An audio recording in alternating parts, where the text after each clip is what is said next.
j'ai écouté 2 titres de l'album posthume de Johnny, avec lui dans une voiture, raconte son fils David Hallyday. C'était au stade de maquette.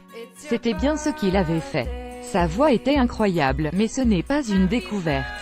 Le fils du chanteur estime normal et logique sa demande conjointe avec sa sœur Laura Smet pour obtenir un droit de regard sur l'album posthume de Johnny, dans un entretien au Parisien dimanche.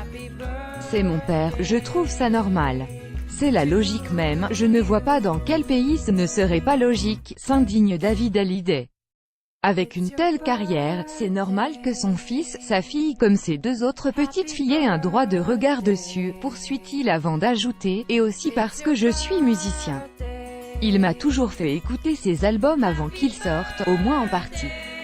Plus grand que à lire aussi, lors d'un concert, David Hallyday a dévoilé sa dernière lettre à Johnny, mes sentiments, je l'ai fait passer dans des chansons. Le premier round judiciaire très attendu sur l'héritage de Johnny Hallyday qui oppose ses 2 aînés à Laetitia Hallyday, a été renvoyé jeudi au 30 mars, à la demande des avocats de David Hallyday et Laura Smet qui réclament devant le tribunal de grande instance, TGI, de Nanterre un droit de regard sur l'album posthume de leur père ainsi que le gel de son patrimoine.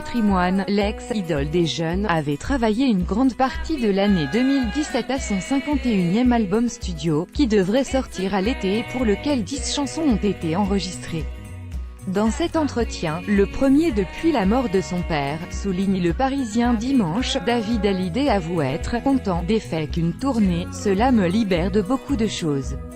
Mes sentiments, les choses importantes,